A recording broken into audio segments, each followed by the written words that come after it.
네, 반갑습니다. 2학기가 우리가 시작됐고, 8월이 이제 거의 다 갔죠. 그래서 8월이 다 가고, 이제 9월이 내일부터 다가오게 되는데, 시간이 빠른 것 같기도 하고, 뭐 느린 것 같기도 하고, 잘 모르겠습니다. 근데 계약하고 확실히 좀 바쁘고 정신없고 해서 시간이 금방 간 것 같기도 해요.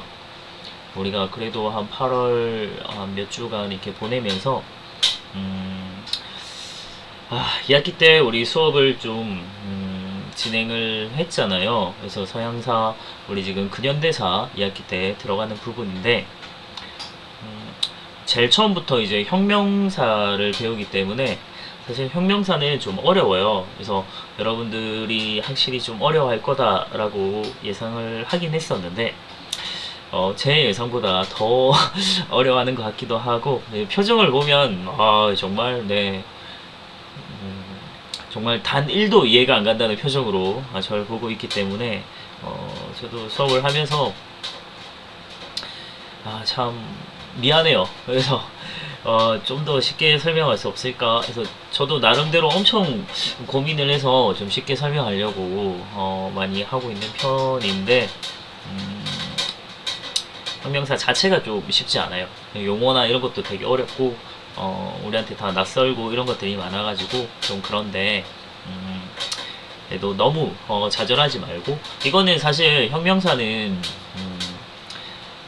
제가 대학생 때 이제 수업을 듣고 할 때도 같은 이제 대학생 애들도 되게 힘들어했어요. 그래서 그럴 정도로 이제 전공 대학생 하는 역사교육 하는 애들도 되게 힘들어했기 때문에 여러분들은 당연히 어렵죠. 그러니까 너무 좌절하지 말고 이해가 안 된다면 반복해서 좀 영상을 보고 복습을 하고 하면 그래도 조금 귀에 들어오게 될 겁니다.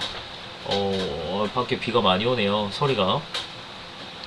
네, 그러면 우리 첫 번째 우리 혁명사 중에서 산업혁명을 먼저 볼 겁니다. 자, 그 전에 우리 근대 사회의 특징이라고 하는 걸 배웠었죠. 그래서 근대성이라고 하는 거, 근대의 특징, 근대의 성격은 무엇인가, 도대체 뭘 근대라고 하는가 이런 얘기 했었는데 일단 뭐 요거는 제 나름대로 한번 정리를 해봤던 거거든요. 그래서 정치적으로 제가 생각했을 때 근대성이다라고 하는 거는 민주주의라는 걸 볼 수 있을 거고, 요건 바로 시민혁명을 통해서 생겨난 거라고 볼 수 있을 것 같아요. 그리고 경제적으로는 자본주의가 나타났다. 요거는 바로 오늘 이제 할 산업혁명을 통해서 나타났다라고 볼 수 있겠고, 그 다음 이제 사회적으로는 평등주의가 나타나게 돼요. 마찬가지로 이것도 이제 시민혁명을 통해서 나타난 거다라고 볼 수 있을 것 같고요. 그리고 문화적으로는 합리주의. 우리 중세 말 때 이제 계몽사상 이런 얘기 했었죠. 네, 이런 것 때문에 우리 서양의 뭐 서양과 동양의 뭐 차이, 문화적으로 차이나 뭐 이런 사상적으로 차이를 얘기했을 때 서양이 훨씬 좀 합리적이고 좀 그런 주의가 나타나는 게 있잖아요. 그래서 그런 바탕에는 이런 계몽사상이나 이런 것들이 있었다라는 걸 얘기했었습니다. 그래서 오늘은 요 산업혁명에 관해서 한번 보도록 하겠습니다. 프롤로그. 제가 요 프롤로그를 보통, 수업 때 잘 넣진 않잖아요. 근데 요거를 넣었던 이유는, 제 나름대로도, 그리고 여러분들도 좀 궁금해할지 모르겠지만, 저는 사실, 역사나 이런 걸 할 때 좀 신기했었거든요. 왜냐면, 분명히, 훨씬 고대나 뭐, 그리고, 사실 근대로 오기 이전까지만 해도 그러니까 18세기 이전까지, 그러니까 산업혁명이 나타나기 이전까지만 해도 동양이 훨씬 잘 살았거든요. 그래서 유럽은 사실 우리가 생각할 때 유럽은 지금 잘 살아서 유럽은 원래 잘 살았지 않았을까 이런 생각을 가질 수 있지만 유럽은 사실 원래 오히려 동양보다 훨씬 힘들게 살았던 걸 볼 수 있어요. 물론 뭐 개중에 뭐 나라마다 조금씩 차이는 있을 수 있겠지만 어쨌든 중국이나 뭐 이런 모습을 봤을 때 유럽하고 비교해 보면 당시 유럽은 훨씬 척박하고 좀 힘든 삶을 살고 있었는데 그게 완전히 뒤집히게 됐다는 거예요. 그래서 제가 한 가지 좀 일화를 좀 볼 수 있는 게 중국은 교육을 요구하는 영국 사신이 왔을 때, 그러니까 15세기, 16세기 요쯤에는 우리는 땅이 넓고 물자가 풍부하여 따로 교육의 필요성을 못 느낀다 라면서 거드름을 피우고 이러면서 유럽을 되게 무시했던 이런 모습을 볼 수 있어요. 그러나 19세기에 유럽과 아시아의 이런 사정은 완전히 극적으로 바뀌게 됐고요. 또 중국, 일본, 그리고 조선이 차례차례 굴욕적인 개항을 하게 되었습니다. 그러면서 아시아의 거의 모든 나라에서 서양을 배워야 한다는 목소리가 터져나오기 시작해요. 그래서 과연 저들의 강함은 어디서 오는 것인가? 도대체 그동안 무슨 일이 일어난 것일까? 라고 했을 때 딱 한마디로 정답을 내려준다면 산업혁명이다. 요걸 이제 큰 차이로 들 수 있을 것 같아요. 그러면 도대체 이 산업혁명은 왜 나온 것이고 왜 하필 영국에서 처음 시작되었을까? 라고 하는 걸 봐야 되는 거겠죠? 그림으로 보는 중세 유럽 모습에서 중세 유럽 모습은 그냥 뭐 일반적인 이런 장원의 모습은 그냥 농사짓고 이렇게 살아가는 농촌 공동체였다고 볼 수 있을 것 같아요. 그래서 우리가 생각하는 것보다 뭐 그렇게 막 마냥 잘 살지도 않고요. 되게 좀 이런 모습도 있고 이렇게 그냥 좀 훨씬 더 가난한 이런 모습이 나타나기도 했어요. 그런데 점차 바뀌게 되죠. 근대가 되면 이렇게 근대를 대표하는 기차 볼 수 있고요. 그리고 이런 공장의 모습, 점점점 굴뚝이 막 들어서고 이런 모습이 나타납니다. 그러면서 이런 공장이 나타나고 하면서 완전히 근대는 산업화 사회가 되게 된 것이죠. 자, 영국에서 산업혁명이 왜 시작되었는지 그 배경을 한번 보도록 하겠습니다. 일단 우리 다음 시간에 볼 거는 영국혁명인데요. 그 영국혁명 이후에, 그러니까 명예혁명 이후에 국내 정치가 되게 안정되어 있으면서 정치적인 안정을 많이 가져왔었고, 특히 명예혁명 이후로 중심 세력으로 뭐 이미 청교도 혁명 때부터 그랬지만 그때부터 이미 주도권을 잡고 있었던 이 젠트리라고 하는 상공시민 계층들이 자신들의 자치권을 요구하고 이런 것들 바탕으로 산업혁명이 굉장히 발달할 수 있는 배경이 되었다는 걸 볼 수 있습니다. 그리고 산업혁명을 하려면 결국 산업혁명의 가장 중요했던 것이 처음에 기계의 발명, 그리고 기술 혁신 뭐 이런 것들인데 그리고 그걸 뒷받침해 줄 수 있는 동력 이런 거에 필요했던 석탄이나 철 이런 것들, 지하전이 굉장히 풍부했습니다. 대표적인 곳이 이제 여러분들이 아주 잘 알고 있는, 축구 좋아하면 알고 있죠? 맨체스터가 이때 엄청난 공업 도시로 성장을 하게 됐고요. 요렇게 열심히 이제 생산을 해서 요걸 수출해야 되잖아요. 요걸 팔아먹던 곳이 바로 리버풀 항구를 통해서 수출을 하게 됩니다. 그래서 맨체스터와 리버풀은 지금은 축구적으로 사이가 좋진 않지만 원래는 아주 상업적으로는 공생관계였다는 걸 볼 수 있죠. 자, 그리고 자본이 굉장히 축적돼 있었습니다. 그러니까 영국 같은 경우는 원래 산업혁명에 사실 1차 산업혁명에 아주 중요했던 산업은 면이거든요. 면인데 면이 나오기 전에 영국은 이미 모직물로 이제 산업이 좀 발달하면서 그를 통해서 꽤 자본이 축적돼 있는 상태였고요. 그리고 광대한 식민지를 갖고 있었고, 그리고 이미 바다를 장악했기 때문에 해상권 이런 걸 통해서 세계 무역의 우위를 차지하고 있는 상태였다라는 걸 볼 수 있습니다. 그리고 산업혁명을 하려면 제일 중요한 건 결국 뭐 기계가 있다 한들 노동력이 굉장히 필요하잖아요. 공장이 아무리 많아도 거기 일할 수 있는 사람이 없으면 의미가 없죠. 그래서 이 풍부한 노동력이 아주 중요한 바탕이 돼야 되는데 그걸 이제 잘 보충해 줄 수 있었던 것이 바로 인클로저 운동이었다라는 걸 볼 수 있습니다. 인클로저 운동은 바로 이런 거예요.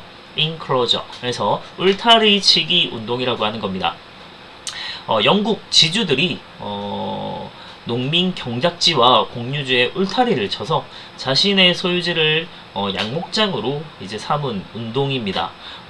이게 우리 아까 모직물 산업 발달했다고 했잖아요. 그래서 당시 이제 이 지주들 입장에서는 농사를 지어서 파는 것보다 여기 양을 키워서 모직물을 얻는 게 자기들한테는 훨씬 더 이익이었던 거예요. 그래서 당시 농사를 짓고 있던 이 농민들을 쫓아내고 자신들의 땅에 그냥 노예 이런 거 이용을 해서 양목장으로 다 바꿔버렸습니다. 그래서 농민들은 하루아침에 갑자기 자신들의 경작지를 잃게 되고 농민들이 할 수 있는 일이라곤 자신의 노동력을 파는 거밖에 없는 거죠.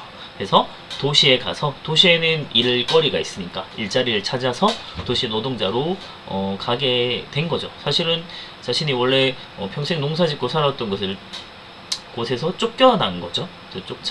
쫓겨나서 도시에서 임노동자로 살아가게 됩니다. 그러니까 농민들 입장에서는 굉장히 좀 불우한 내용이긴 하지만 영국의 요 산업혁명의 입장에서는 영국의 이제 이런 전체적인 산업의 발달이나 이런 측면에서 봤을 때는 도시의 역으로 이제 생각을 해보면 도시에서는 오히려 풍부한 노동력을 확보가 가능해진 거죠. 그래서 농민들이 이 농촌에서 쫓겨나가지고 다 자신의 노동력을 오히려 보충해주는 이런 이걸 좋다고 해야 될지 나쁘다고 해야 될지 잘 모르겠는데 어쨌든 산업혁명의 한 원인으로서는 아주 중요한 역할을 했던 것이 바로 인클로즈 언어입니다. 이게 1차, 2차 이렇게 나눠서 원래는 있었어요. 자, 그리고 원래 모직물이었다고 했잖아요. 그러다가 이제 면직물 공업에서 시작을 하게 되는데 면직물이라고 하는 건 우리 옷감이에요. 옷감 면티 얘기하잖아요. 그 면인데 이 면직물 같은 경우는 이게 가능했던 이유는 사실 제니 방적기라고 이런 하그리브스라는 사람이 방적 기계를 발명하면서 가능했다고 얘기를 해요. 자기 딸 이름이 제니였다고 해요. 그래서 자기 딸 이름 붙여가지고 딸바봅니다. 그래서 방적기계. 방적은 실을 뽑아내는 거고요. 요걸 통해서 실 뽑아낸 실로 이제 옷감을 만드는 거는 방직기라고 해요. 그래서 요게 방적기, 방직기 이런 것들이 나타나게 되고 거기에 이제 동력 자원으로 증기 기관이라고 하는 게 발명 아니죠. 사실은 증기 기관은 원래부터 있었기 때문에 발명은 아니고 1세기부터 기록이 있어요. 증기기관이 있었다 이런 얘기가 있으니까 발명은 아니고 이걸 잘 개량을 했다라고 보면 될 것 같아요. 제임스 와트의 증기기관. 그래서 이걸 동력으로 이용하게 되면서 엄청나게 대량 생산이 가능해진 거고 이렇게 대량 생산이 가능해지면서 폭발적으로 산업이 발달하게 되었다라고 보면 될 것 같아요. 자, 이걸 좀 비교해 볼 수 있는 게 사람 손으로 하는 거랑 그리고 방적 기계에서 실을 뽑는 게 처음에는 한 8가닥 정도 나왔다고 하거든요. 근데 여기 더 발달하면서 16가닥 이렇게 나와요. 그리고 기계랑 사람이랑 좀 비교를 해보면 사람은 중간중간 쉬어야 되고 밥도 먹어야 되고 자야 되고 하지만 기계는 계속 돌릴 수 있잖아요. 그래서 그런 점에서 엄청나게 대량 생산이 가능했다라는 겁니다. 이렇게 증기기관으로 차도 만들었다고 해요. 요거 많이 교통사고 많이 났답니다. 많이 때려박고 터지기도 하고 중간에. 자, 그리고 산업혁명의 결과로 공장제 기계공업이란 게 확립이 돼요. 그러니까 요거는 매뉴팩처라고 하는데 기존에도 공장은 있었거든요, 사실. 근데 공장제 수공업이었어요. 공장에서 사람 모아놓고 이제 수공업을 하던 것이 이제는 기계가 대체하게 되면서 훨씬 더 대량 생산 방식이 도입이 된 것이고, 그래서 생산력이 아주 비약적으로 발전한 겁니다. 그래서 레볼루션, 혁명인 거죠. 그래서 농업 중심 사회에서 도시 중심의 산업 사회로 진입이 된 것이고요. 그리고 산업 자본가와 노동자가 중요한 사회 집단으로 성장하는 자본주의라고 하는 게 발생하는 한 배경이 되기도 합니다. 그리고 산업혁명이 점차 다른 유럽으로 확산이 되게 되는데 19세기 전반에는 프랑스, 벨기에 이런데 그 다음 19세기 중반이 되면 약간 후발주자예요. 미국, 독일, 그리고 19세기 후반까지 가면 러시아, 일본까지 엄청나게 산업혁명을 통해서 발달을 하게 돼요. 근데 사실 19세기 후반에 일본이 엄청난 공업화를 할 수 있었던 배경에는 우리를 식민지로 삼아서 아주 피를 뽑아 먹었죠. 자원도 막 많이 약탈해 가고 노동력이나 이런 것들 갖가지 많은 것들을 우리한테 수탈로 통해서 일본이 공업화에 성공을 하고 엄청나게 발달할 수 있었습니다. 그건 참 뼈아파요. 그래서 요걸 한번 비교해 볼 건데요. 그래서 1차 산업혁명은 주 원료가 석탄이랑 철이었고 발달 산업이 면직물 그리고 영국이 주도를 했다면 2차 산업혁명은 석유와 철강이 드디어 주 원료가 됐고요. 발달 산업은 화학이나 전기입니다. 에디슨 생각하면 돼요. 그래서 주도 국가는 독일, 미국 이런 애들이 해당이 됩니다. 자, 사업혁명의 문제점도 당연히 존재했습니다. 자본가 계급과 그리고 노동자 계급 간의 갈등이 엄청나게 생겨나요. 그러니까 노동 문제라고 하는 게 굉장히 많이 발생을 하게 되는데 노동자의 장시간 노동, 당시 뭐 20시간 막 이렇게 막 노동하기도 하고요. 그리고 그런데도 불구하고 저임금, 돈을 적게 줍니다. 그리고 미성년자 고용 이런 것들 때문에 사실 노동 현장도 환경적으로 너무 열악하거든요. 그런 비위생적이고 이런 환경 속에서 너무나도 고된 노동을 해야 했고 그런 거에 대한 불만. 특히나 그렇게 해서 뭐 어느 정도 먹고 살 수 있고 생활이 풍족해졌다면 문제가 없었겠지만 그렇게 열심히 고된 노동을 해서 결국 그 이익을 얻어가는 것들은 자본가들이었던 거죠. 그런 것 때문에 계속 이제 이런 계급 간의 갈등이나 이런 문제가 많이 발생을 했고요. 그래서 막 노조라고 하죠, 보통. 노동조합이 막 조직되기도 하고, 이건 또 다른 얘기긴 한데, 당시 이제 기계가 많이 생기게 되면서 기존에 많은 노동자들이 또 일자리를 잃게 되기도 하거든요. 실업 문제가 생겨나요. 기계가 사람을 대체할 수 있잖아요. 그래서 그런 것 때문에 기계 파괴 운동이라고 러다이트 운동이 막 일어나기도 합니다. 요거는 사실 굉장히 인류 역사에서 보면 조금 미련한 운동 중에 하나라고 볼 수도 있겠지만 역사적으로 뒤에 이제 결과적으로 생각을 해본다면 하지만 당시 노동자들의 입장에서 봤을 때는 정말 생존과 직결되는 문제였기 때문에 그 당시 사람들에겐 너무나도 심각하고 아주 진지하게 접근했던 그런 이제 운동이었죠. 그래서 기계 파괴 운동을 뭐 되게 미련하다느니 이렇게 표현한다는 건 조금 무리가 있을 것 같습니다. 그다음에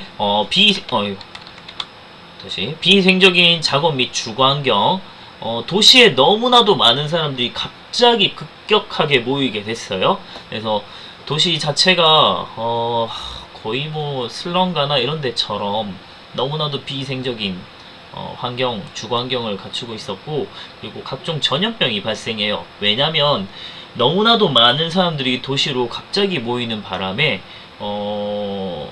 그러니까 생활에서 쓰이는 여러 하수 있잖아요. 그런 것들이 제대로 처리가 안 돼요.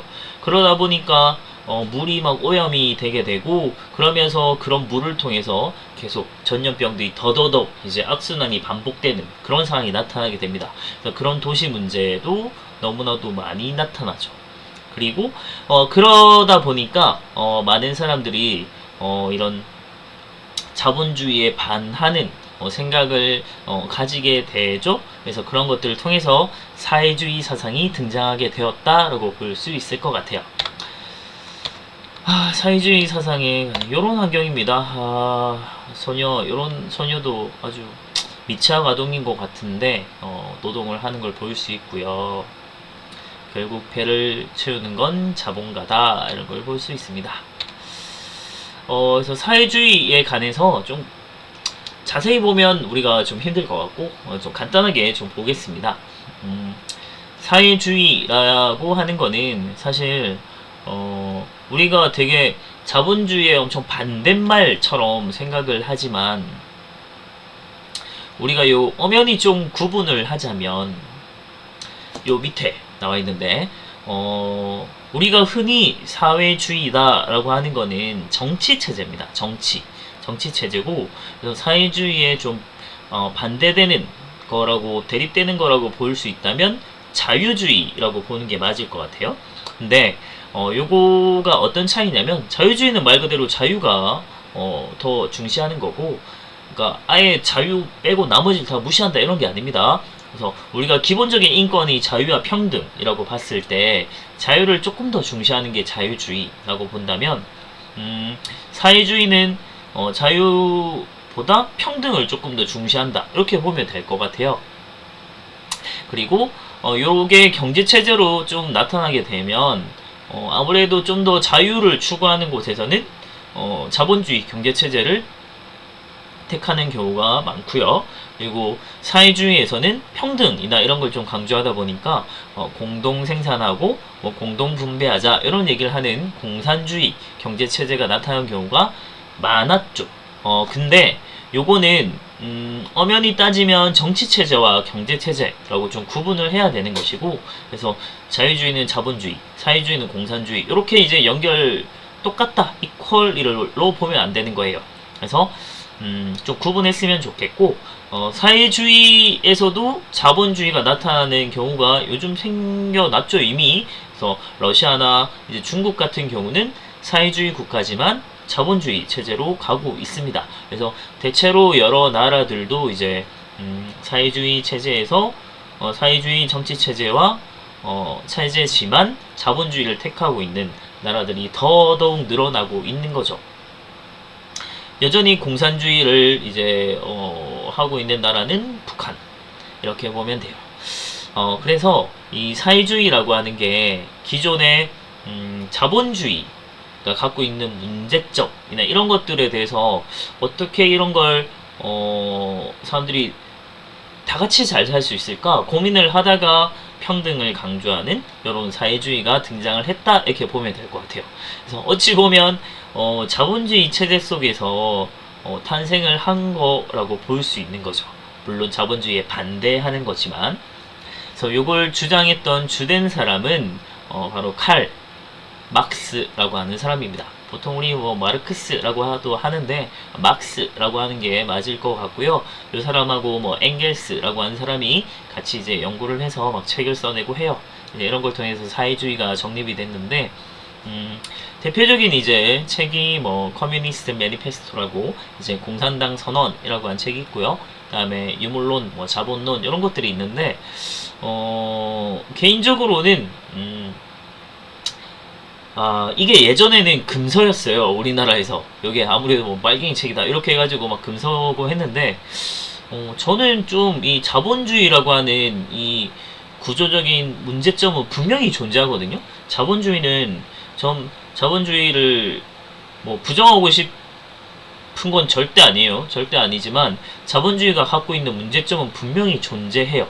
그런 구조적인 문제점이나 그런 거에 대한 뭐 대안까지는 실패했으니까 뭐 대안이라고 하긴 표현하기 좀 어렵지만, 그런 거에 대해서 좀 생각을 해볼 수 있는 게 전 좋은 책이라는 생각이 들어요. 그래서 개인적으로 지금은 여러분들이 아마 읽는다고 해도 이야기는 되게 어려울 겁니다.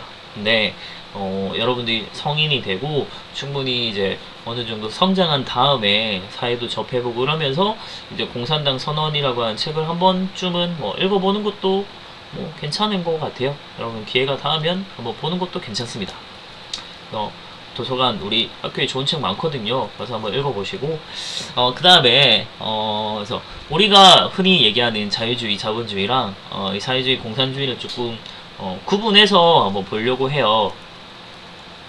근데 결과적으로 이걸 제가 좀 나눠봤을 때 이 자본주의냐, 뭐 공산주의냐 이렇게 얘기하는 거는 생산 수단을 누가 소유하느냐 요걸 가지고 나눈다고 보면 되거든요.